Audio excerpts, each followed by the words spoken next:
questions and answers with Getting Your Career Development Services.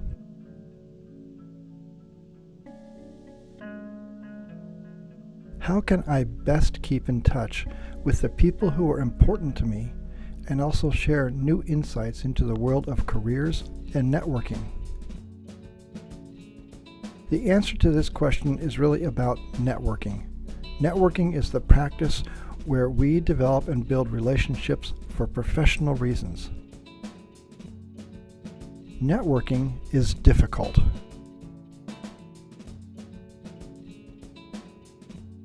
Starting a network is a lot of work and time-consuming. Growing a network is a lot of work and fraught with questions like, who are the right people? How do I find the right people? How do I approach these people? How do I get them to engage with me? What do I have to bring to the table that makes networking with me worth their time?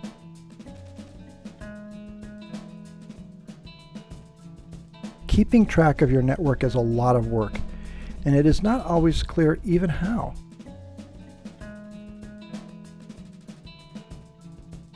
Keeping engaged with each member of your network, especially if your network is very big, is a lot of work. And how do you even do that? The truth is, every item I just mentioned poses more questions than answers. It is so easy to tell someone they need to grow a network and to show them all the advantages, but the nuts and bolts of it are significantly harder.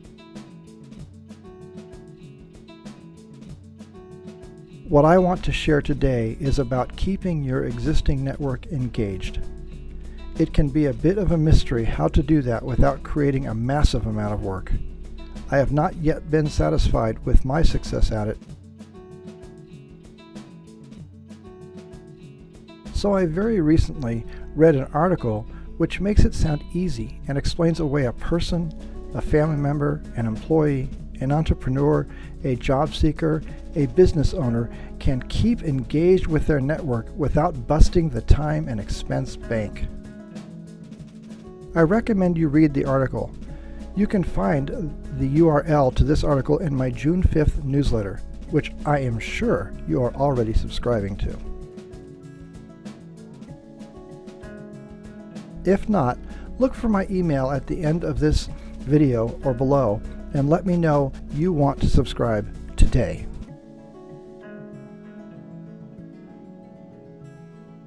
So I want to break this information into two pieces. First, how to start a newsletter for free. Second, some tips on how to make it effective. How to start a newsletter for free. Start by going to tinyletter.com. Fill out everything you need to start an account. You may want to consider opening a free new email account just for this venture.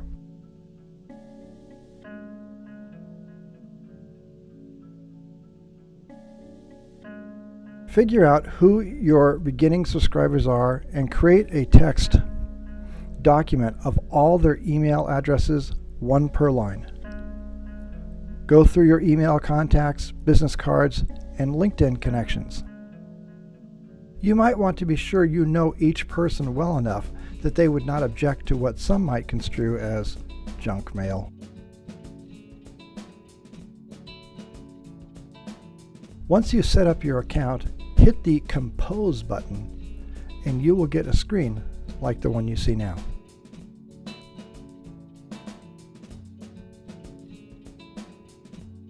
Create a title for your newsletter. Write what you have to say. Include pictures or graphs or whatever you want to. Spice it up a bit. Don't send it out right away. Send out a preview to yourself first. Print it out, see how it looks, read it out loud, be sure that it is in good shape, and repair whatever you find. Know your people.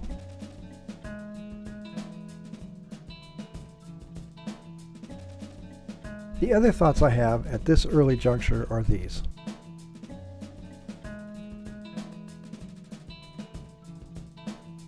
Remember that your network is a bunch of real individual people.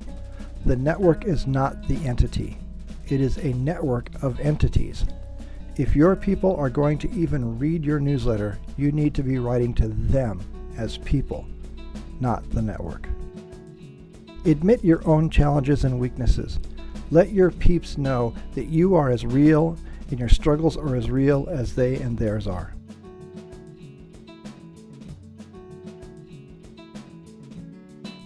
My father and mother write a newsletter 4 times a year for their business and friends.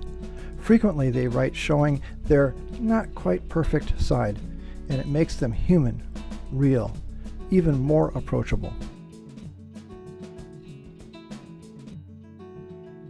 Include impressive people you are networked with and their accomplishments. Give a shout out. And not just the kids, people at all levels of your network. I have done that twice in this newsletter, one to someone I have never even heard of before today.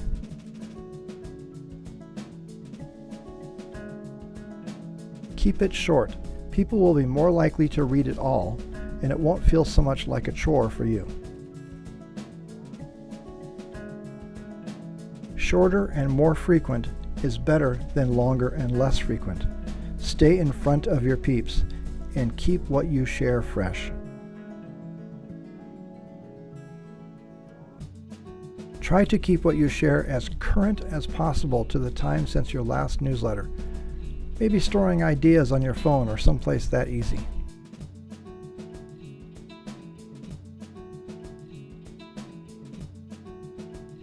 Be real. Let your heart show, at least a little. Thank you for watching our video. Please comment or send questions, or just tell us how the weather is in your part of the world.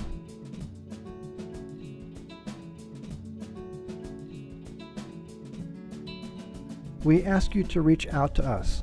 Comment, subscribe, follow, befriend, join, and hang out with us using all the ways you can from this list below. We really look forward to hearing from you. Feel free to pause this video to catch those URLs. Thank you again.